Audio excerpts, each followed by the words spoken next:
Welcome back to our channel. Flipkartல வந்து ஒரு பிரைஸ் மணி வின் பண்ணி ரூ. 12,00,000 வின் பண்ணியிருக்காரு. அது எப்படி வின் பண்ணணும்னு சொல்றத இன்னைக்கு வீடியோல பார்க்கலாம்.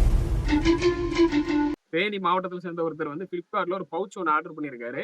அந்த பவுச் பர்ச்சேஸ் பண்ணதுக்கு அப்புறம் ஒரு லிங்க் ஒண்ணு சென்ட் பண்ணியிருக்காங்க Flipkartல இருந்து. அந்த லிங்க கிளிக் பண்ணதுல பிரைஸ் மணி விழுந்திருக்கு. எவ்வளவு விழுந்திருக்குன்னா ரூ. 12,00,000 கிட்ட விழுந்திருக்கு. ரூ. 12,00,000 விழுந்திருக்கு. அது போக எஸ்யூவி காருக்கும் விழுந்திருக்கு பிரைஸ் மணி. நம்ம ஆளுக்கு வந்து குஜால் ஆயிடுச்சு. ஏன்னா எப்படி பார்த்தாலும் நமக்கு ரூ. 12,00,000 வருது, எஸ்யூவி காரும் வருது அப்படின்னு சொல்லிட்டு தான் ஜாலியா இருந்திருக்காரு. ஆனா நடந்தது அது கிடையாது. சீட்டிங் நடந்திருக்கு. எப்படி நடந்திருக்குன்னா, வேற ஒண்ணும் இல்ல. டாக்ஸ் கட்டுங்க. இதுதான்.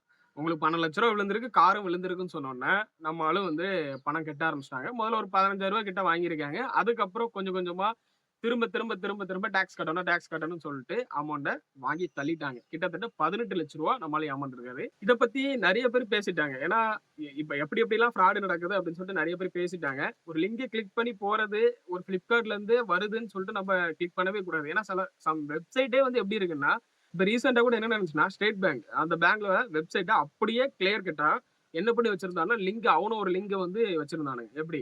கவர்ன்மெண்ட் ஒரு பேங்க் நடத்துறாங்க. அந்த பேங்கோட வெப்சைட்டோட லிங்கையே அவனும் ஃபேக்கா ரெடி பண்ணி, ஃபேக்கா ஒரு ஆப் மாரி வச்சிருக்காங்க. அதுலருந்து நெறைய காசு இந்த மாரி ஃப்ராடுத்தனம் பண்ணி ஏமாந்துருந்தாங்க.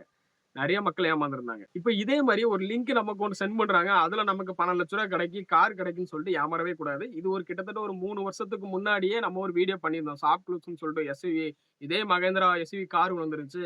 அதனால உங்களுக்கு இவ்வளோ கிடைக்கும். டாக்ஸ் கட்டுங்க அப்படின்னு சொல்லிட்டு நம்ம ஒரு வீடியோ கூட மேக் பண்ணியிருந்தோம். அந்த வீடியோ கிட்டத்தட்ட ஒரு 10,000 வியூஸ் கிட்ட போயிருக்கும்னு நெனைக்கிறேன்.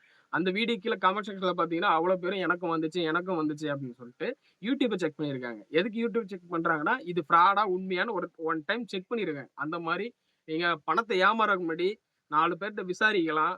இவ்வளோ சீக்கிரத்துல ஒரு லிங்க் அனுப்பி உங்களுக்கு பிரைஸ் மணி விழுந்துருச்சு அப்படின்னு சொல்லிட்டு ரூ. 12,00,000லாம் கிடைக்கவே கிடைக்காது. எப்படி? உழைக்காமயே சம்பாதிக்கணும்னு நெனச்சா, இதுதான் காரணம். இதுதான் நடக்கும்னு சொல்ல வரேன். ஆனா வடக்கன்ஸ்லாம் முன்னாடி மாரி கிடையாது. சரி ஓகே. நம்ம இந்த கதைக்கு வருவோம். அதுக்கப்புறம் சைபர் கிரைம்ல வந்து போலீஸ்ல கம்ப்ளைண்ட் பண்றாங்க. கம்ப்ளைண்ட் பண்ணி டெல்லில போய் ஒருத்தர அரெஸ்ட் பண்றாங்க. அரெஸ்ட் பண்ணா, அவர் என்ன பண்ணியிருக்காருன்னா, பேங்க் அக்கவுண்ட் எப்படி வச்சிருக்காருன்னா, அவரு பேர்ல பேங்க் அக்கவுண்ட் கிடையாது. இப்ப நீங்க ஒரு பேங்க் அக்கவுண்ட் வச்சிருக்கீங்க.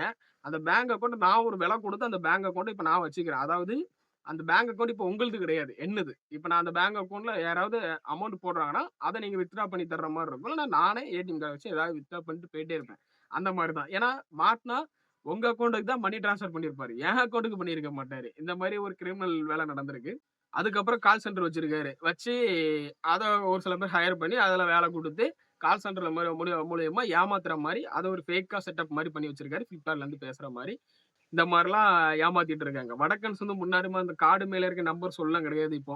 அவங்க வந்து தெள்ளத் தெளிவா எப்படி ஏமாத்தலாம், எந்த மாரி ஏமாத்தலாம், காலத்துக்கு தகுந்த மாரி எப்படி ஏமாத்தலாம்.